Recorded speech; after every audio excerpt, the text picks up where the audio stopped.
Okay. So together, let's practice a little bit, even if you've done it before. And this practice really supports balancing the energy of the sitting, the intensive sitting practice, and doing it all day. We need to walk. But part of what's happening is we are deepening into mindfulness. So there's a continuity that happens when we go from sitting to walking. And in the beginning, we started with the body and really anchoring our attention in the body. So the invitation is to continue anchoring your attention in the body, but now the form is changing. So there's a little bit more happening. It's closer to daily life. So there's more things you're seeing, there's movement, and we want to continue cultivating mindfulness. We want to continue staying with our moment-to-moment experience, so we simplify things. Because when you've got the phone out and the laptop and the people around and you're driving or all the activity, it's really hard to stay mindful. But if we simplify, we go from just the sitting to the walking is closer to daily life. So we get to practice that transition. And so beginning very simply with just continuing to be present in the body, and then see if right now you can notice the transition from sitting to standing, and stay mindful as the body's moving from sitting to standing, because throughout the day we'll be practicing with those transitions, and we continue our practice then, because sometimes the mindfulness just goes out the window. It's like, okay, now I'm doing this next. and we're not actually present. We're doing the retreat. But I'm inviting you to rest back and really stay down and in the body as we go from sitting to standing. When you're going in the hall, you're putting on shoes, that we're just continuing our practice. So right now you can notice just the impulse to stand, being with the body standing and coming to standing. And this is another posture at any time that you can use throughout the day if the body really needs to stand for a period. This is a meditation posture too, so you can come to standing. And then just feeling the body standing and feeling the feet on the floor.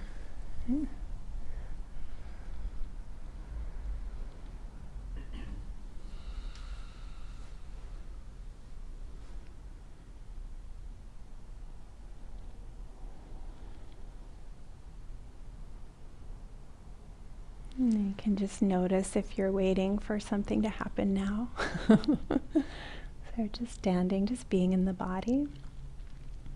And then you can explore just shifting the weight, and you're staying with the felt sense of the weight shifting and noticing those sensations.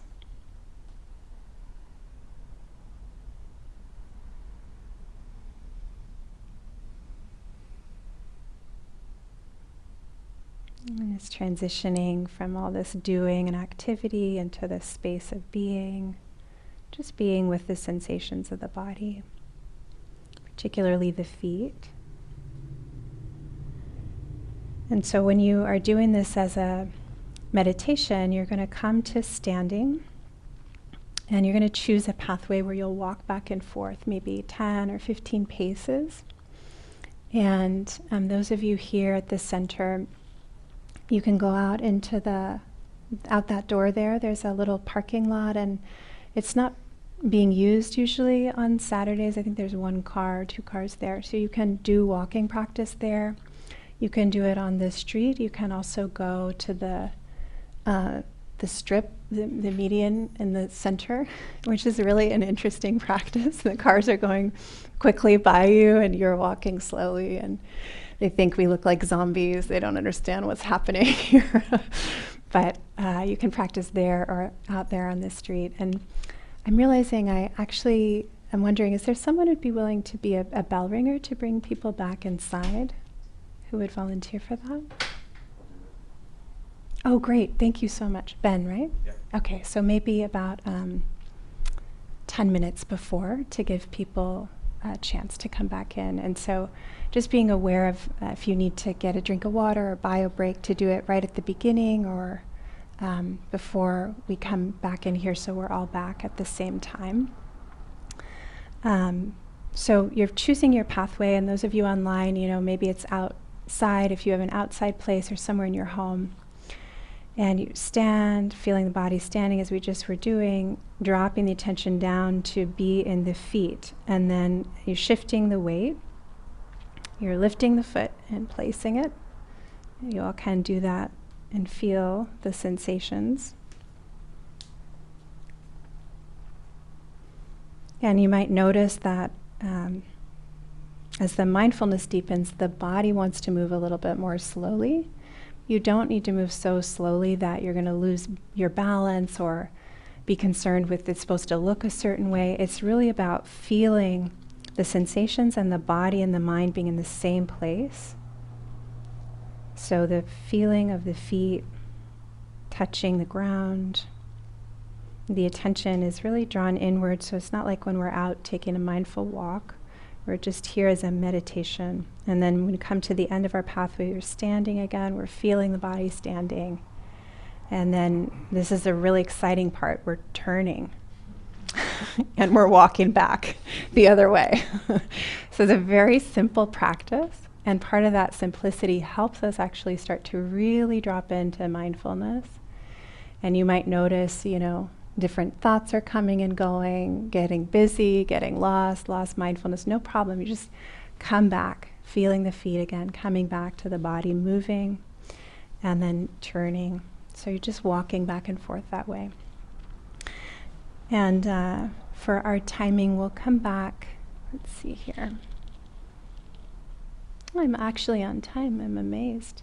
So let's come back we'll be back in the hall at 11:45. So you have a nice period of time. So back in the, starting to make your way in here and really being settled for the next meditation at 11:45. So Ben will ring the bell at 11:35, just to give you time to come back in.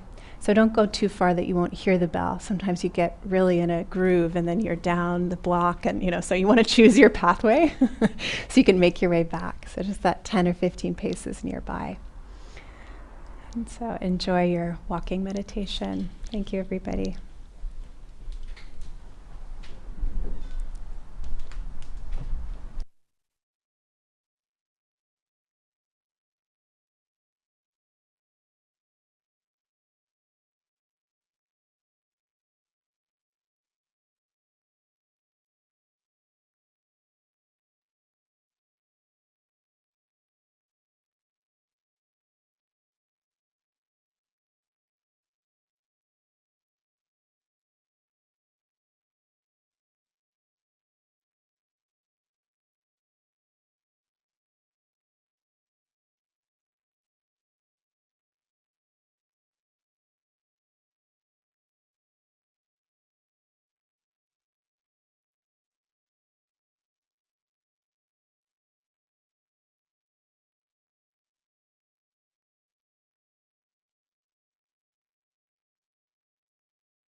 So noticing the shift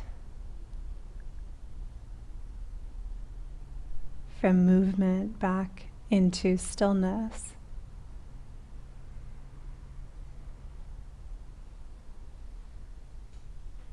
That the awareness remains the same.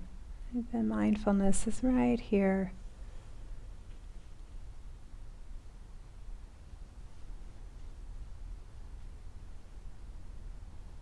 You can continue on with resting the attention in the body.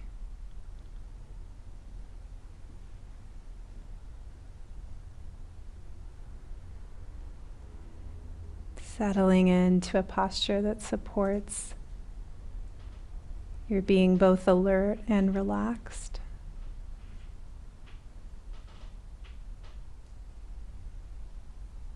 So we don't want to be so alert that we feel rigid or uptight. We don't want to be so relaxed that we're going to fall asleep or we're just spacing out. So we find somewhere in between.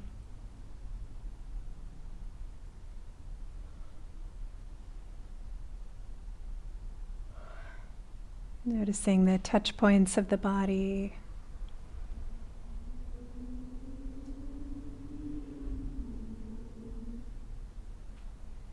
The sounds.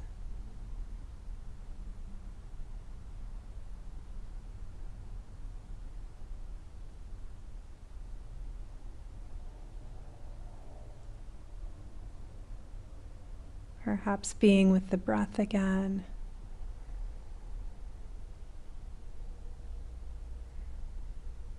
Finding an anchor that is supportive for you.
So I want to talk a little bit about this turning inward and also letting go.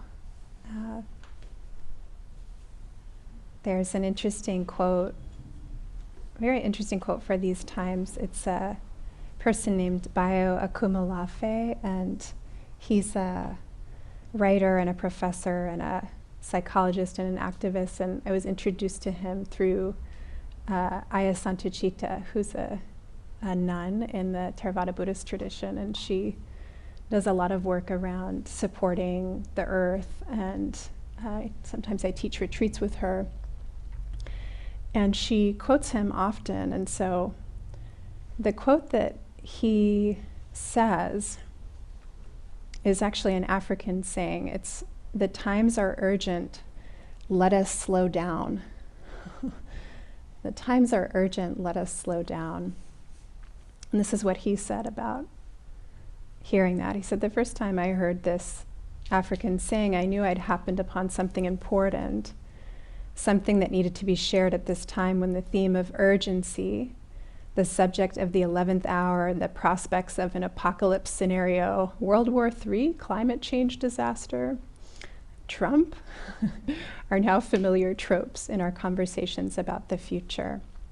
So everywhere I was invited to speak, I offered an invitation to slow down, which seems like the wrong thing to do when there's a fire on the mountain. But here's the point. In hurrying up all the time, we often lose sight of the abundance of resources that might help us meet today's most challenging crises." I'm going to read that part again, because I think it's very interesting what he's pointing to.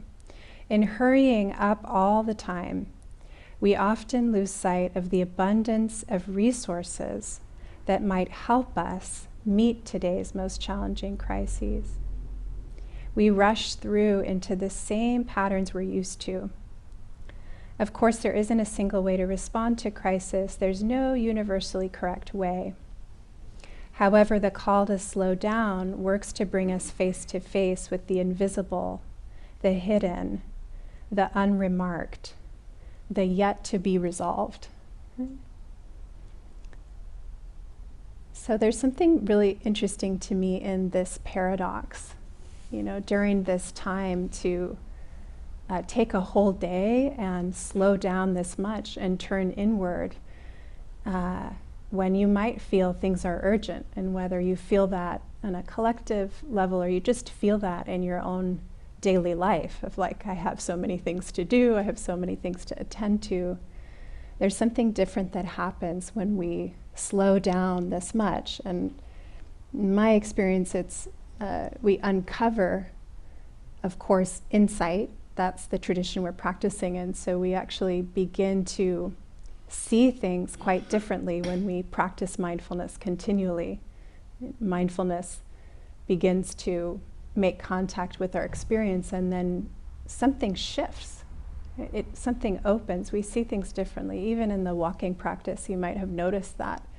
Doing another session of walking, going from the sitting and walking, we notice small details. I was doing the practice in here earlier, and I first came to the center when we opened it in maybe 2009 or 2008. And of course it's changed in some ways, but in a lot of ways it feels the same, even though it closed for 4 years. But I noticed something different when I was doing the walking. I hadn't noticed the way that the vine was crawling on the window, and these can seem like very small, mundane details, but as we deepen our practice, there's a different realm of possibility that begins to open, we could say, right? So things we weren't seeing before. And so when I hear that quote, what it says to me is that there's the potential for us to discover new ways of looking, new solutions, new paradigms it's not going to come through the left brain. It's not going to come through figuring it out. It's like the Einstein quote, you can't solve a problem with the same mind that created it.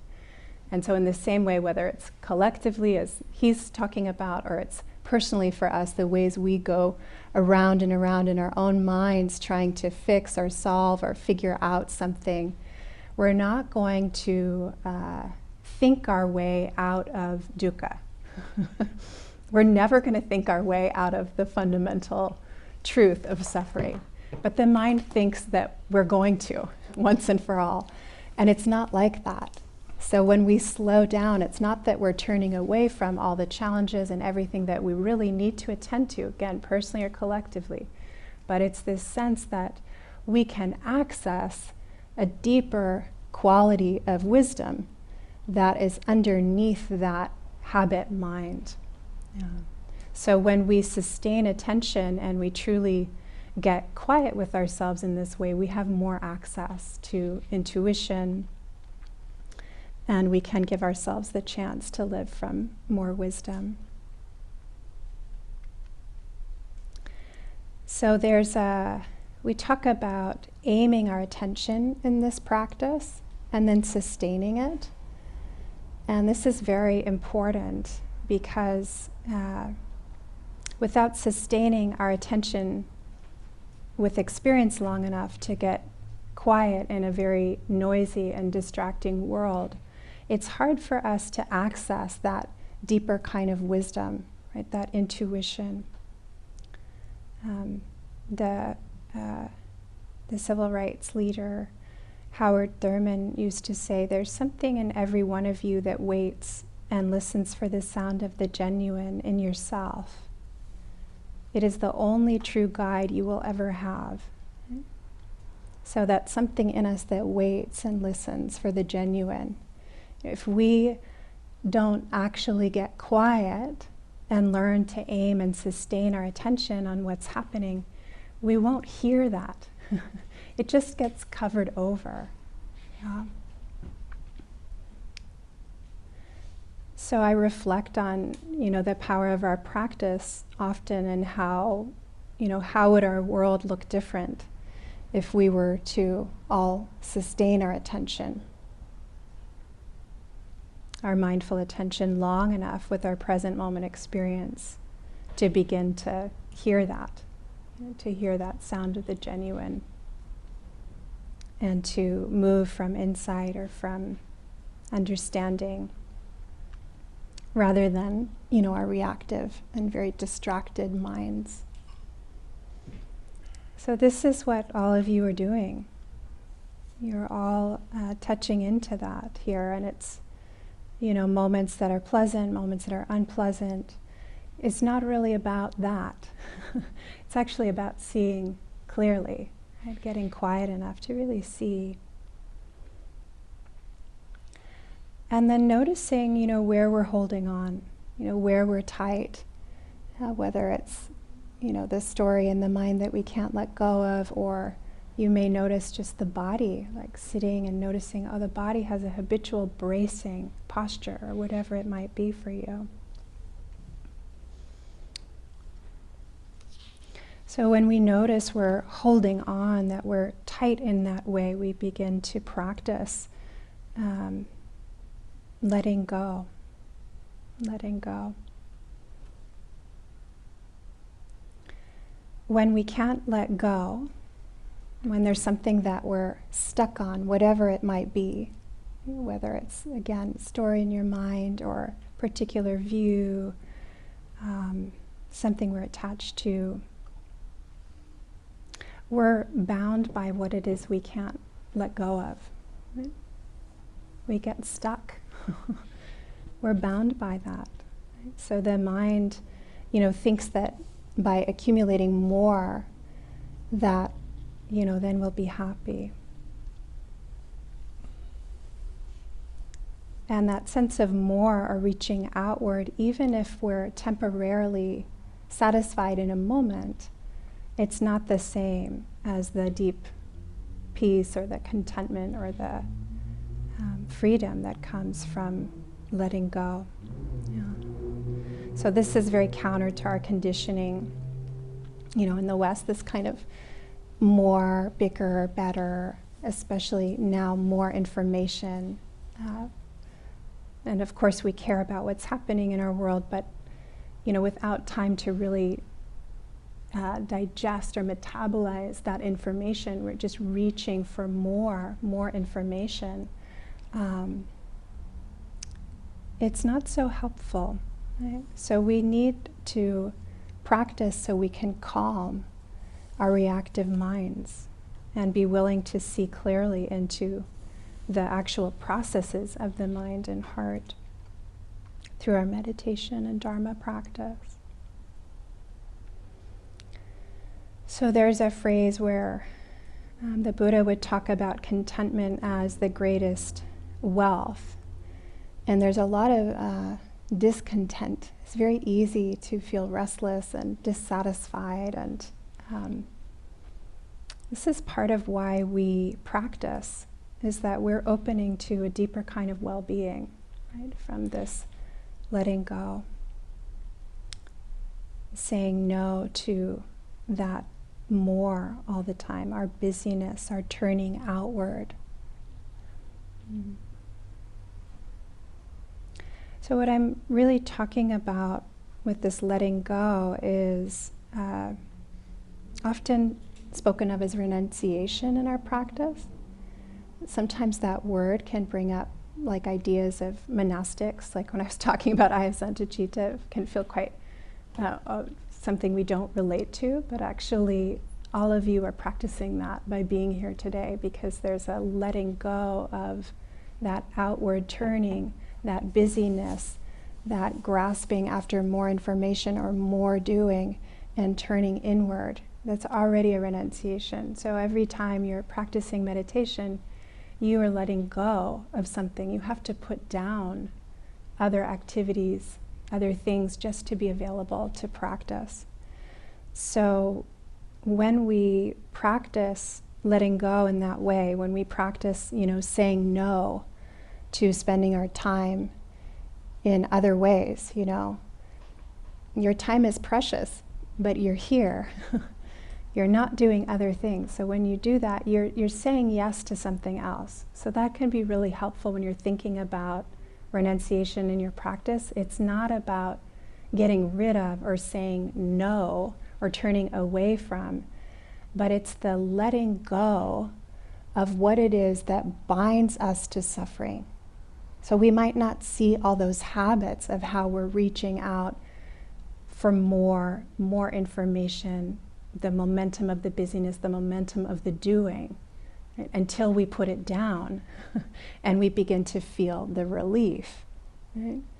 So this is, we talk about it as trading candy for gold. Yeah. So the candy might be like the hit from the scrolling on the phone, or the busyness, or filling your calendar, or whatever it is. Getting what it is you think you want in a moment feels good, feels satisfying, but then that moment's over, and guess what? It didn't really do it for you. There's still this feeling, right? That's what the Buddha's pointing us to. That is not our fault. It's just natural that we have this tendency to crave, to grasp, to try to cling and get more of. But as we start to develop more wisdom, we recognize letting go of that is saying yes to this deeper well-being. Right? That's really what the Buddha is saying. So saying no to following every impulse in the mind, or identifying with every thought that comes through, opens us to this kind of freedom, more contentment and ease. So we have to try this to see if it's really true, and that's basically what you're doing today. You're trying this out and seeing, okay, the boredom that comes with walking meditation, or the mind thinking, maybe I should be doing something else with my time. Why am I here feeling tired or restless or whatever it is? But seeing what happens, when we put down our habits of more and being drawn out through the sense gates and learning to turn inward, right? And mindfulness is supporting us in developing a new relationship to our experience. Right? So don't have to get rid of anything. Right? What's changing is the quality of our attention to what's happening. Right? So the quality of our attention to what's happening begins to support us in seeing things more clearly, and then naturally we let go where we're holding on from wisdom. Yeah. putting down our endless searching. Might be one way to say it.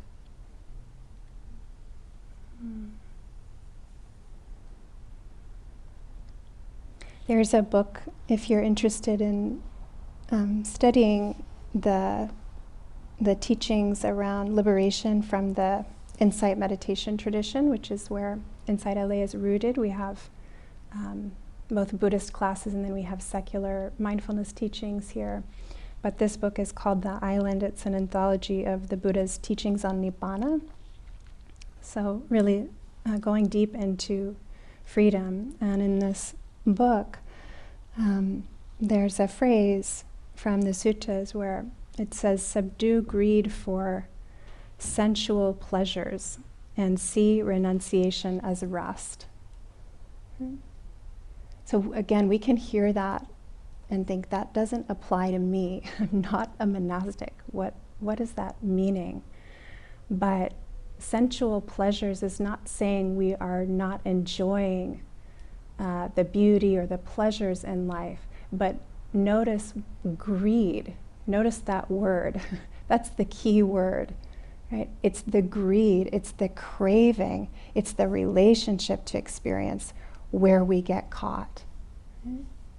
So when we start working with the wanting mind and we feel it, right? It's moving through us all the time. We're walking and we're thinking about we want to get inside and get a drink of water. We get the water and then we're thinking we want to sit again. We're sitting, now we're restless and we want to stand. We're standing, now we're thinking about lunch, right? This is just kind of like the way that human beings are designed. But starting to understand that pull, that constant pull, the greed, right? That we're thinking we're going to experience it at the sense gates, this deeper happiness. Right? It's not to be found there. This is the paradox. It's to be found in this letting go. So the renunciation as rest, that's that putting down the constant craving. That's what's tiring for us. It's not the endless stimulation at the sense gates. We can learn to relate to that more skillfully. Right? That's what you're all doing. You know, this silence supports us in being with things differently. Right, more insight. So we become actually more free to experience the moment that we're in when we are not bound by what it is we think we want from that moment. We're not relating through greed, aversion, and delusion all the time. There's much more space.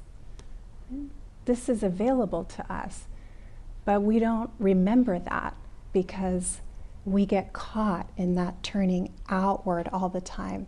Endless stream of busy doing, having, getting, becoming, and so on. So I'm naming all of this because you may think, oh, I just came for a quiet day of practice, and you did, and you're having whatever experience you're having so far. But there's something much more profound that is happening underneath the changing mind states of boredom and restlessness and whatever else might be happening, deep peace at moments. You know, there's this deeper letting go that you are opening to, right? That's available here. So this releasing, right? Giving up a kind of immediate satisfaction for a greater happiness. That's how we talk about it. So the trading of candy for gold. You've put down the candy for the day, I think, you know, unless you're in the bathroom on your phone or something. I don't know what's happening, but right, yeah. Joseph Goldstein has a really beautiful quote around this, and I think I heard this on my first long 3-month retreat with him. He says the wisdom of no is really the expression of a free mind. The wisdom of no is really the expression of a free mind.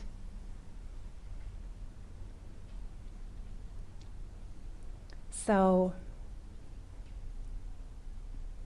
you know, not now, no.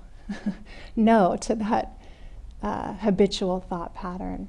Yeah, I don't need to pick it up, right? Whatever it is. Right? That's that freedom, that spaciousness in relation to experience that we're not relating all the time through trying to hang on, get more of.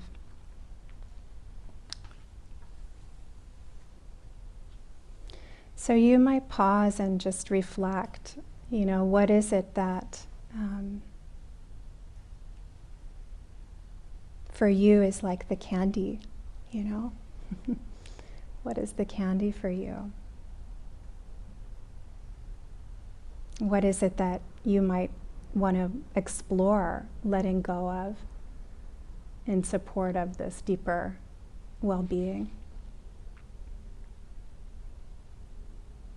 And the nice thing about this being a silent retreat is you don't have to answer out loud.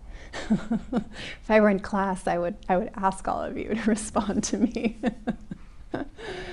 And we'd have a great discussion, really good conversations come out of this, right? But, just to reflect as you're listening, what is that for you? So sometimes it's external, ways you can simplify externally. Things like what you're doing today, that taking a data Sabbath, that you are letting go of your phone, your communications, or emails or things like that, at least once a week that you're doing that. Things like when we're practicing with the 5 precepts, so when we're working with being aware of our words, how we're speaking, when we're working with being aware of our tendency to maybe not be so skillful around our relationship to substances or sexuality, that we work with bringing mindfulness to these dimensions of our lives. And there's a certain way in which we have to renounce to do that. We've got to let go of some of our habits. So these are some ways that we practice as lay practitioners.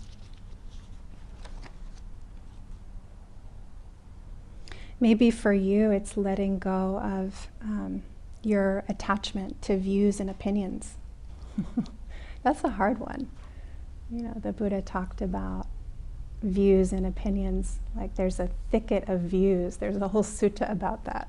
So views and opinions, that we're seeing things through the lens of this is how it is, and we don't recognize, this is just one view.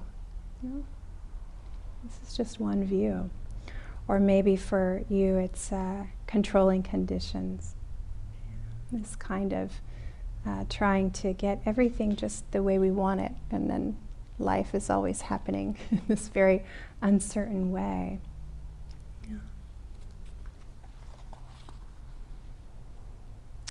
Zen master was once asked, what's the key to your happiness? And he replied, complete, unrestricted cooperation with the unavoidable. And the unavoidable is life.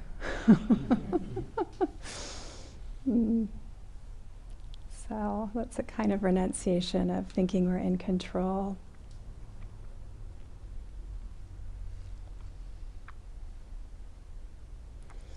I'm very close with Philip Moffitt. A lot of you have heard me quote him before, have come on retreat with us, and he has a very wonderful, simple renunciation practice that you could try on in daily life, and it's renouncing the habit of judging, fixing, and comparing mind. And the reason that he developed this practice was just watching his own mind on long retreat. And watching his own mind on long retreat, he realized that most of his thinking was falling into one of these categories. The mind was busy judging an experience, this is it's good, it's bad, I like it, I don't like it. Fixing, getting busy, we're not even letting ourselves have the experience because we're already fixing it. We haven't really landed with what's happening because we're in a relationship of fixing mind. Or comparing. The mind is busy comparing. It's comparing what our practice is like this sit to last time, or we're comparing something about ourselves to another person, or we're comparing ourselves to perfect. So lots of these habits of mind, lots of ways. What I meant to say is lots of ways in which these habits of mind can show up for us. And so that practice may seem like a pretty big practice to take on. I'm just getting us in the territory of different ways you can look at letting go. But maybe you just try one of those. Like you might not try to take on letting go of fixing, judging, and comparing mind. Can be a bit overwhelming because our minds do that so often, but you could try just one, The rest of this day long just noticing when, oh, the mind's judging again, Can I bring in the wisdom of no, Don't need that right now. Discernment, sure, discernment comes from wisdom, but that habitual reflexive judging, that's more reactive mind. Right? So, okay, I'm going to fixing again, or whatever your predominant habit might be. And again, we're not in class, so we don't have to go around and say, what's your, which one do you identify with most? But you all know that, right? As you're listening, it's like, oh yeah, I go to fixing, or judging happens a lot. Whatever the habit of mind might be for you. So getting quiet and letting go of some of these habits is part of what we're doing here.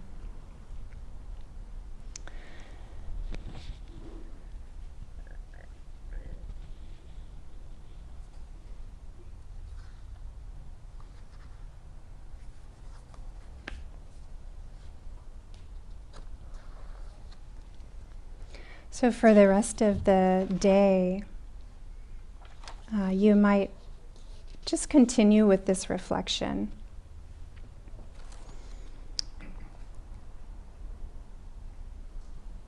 I'm going to save some of these other pieces of my talk for a little later in the day. But for the rest of the day, just continuing around this, wisdom of no, this letting go, where do you get caught? Just watching, what's happening inside yourself. And I'll just close the reflections with this poem from Rosemary Watola Traumer. It's called Becoming. And she says, to wake and not want to change anything, to let the heart feel what it feels, to be disarmed, defenseless, and so alive. There are days love claims us so utterly we unfold into the moment, whatever it holds, certain we were made for it. Nothing has prepared us for this. Everything has prepared us for this.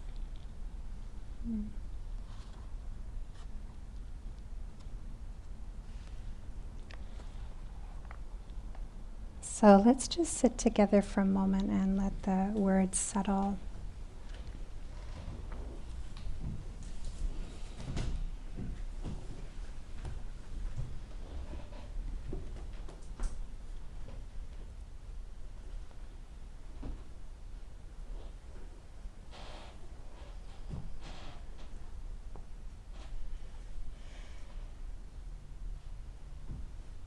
An invitation just to sense into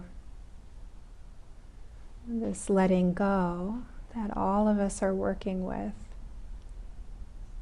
to even do this practice.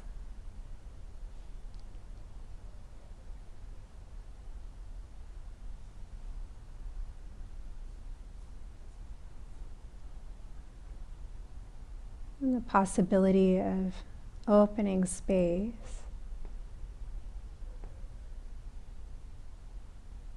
to see things differently or to relate to our experience differently.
So one thing that we won't be letting go of is lunch. Maybe you're thinking about that when you're thinking about wanting, hungry. And I want to encourage you to continue your practice during lunch. So the eating meditation, when the food comes, sitting, you can look at the colors, you can reflect on, all the causes and conditions that came together for you to be able to have the meal you're having. And when you're eating, really staying with the experience of eating, the felt sense of it, chewing the food, tasting the food. Notice if you're tasting your thoughts but eating your food, just eating on autopilot. See if you can slow down. It can be helpful to bring the fork to the food, right?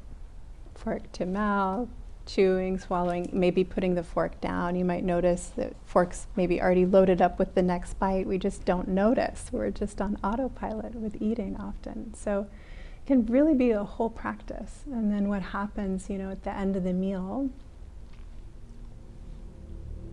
where did it go?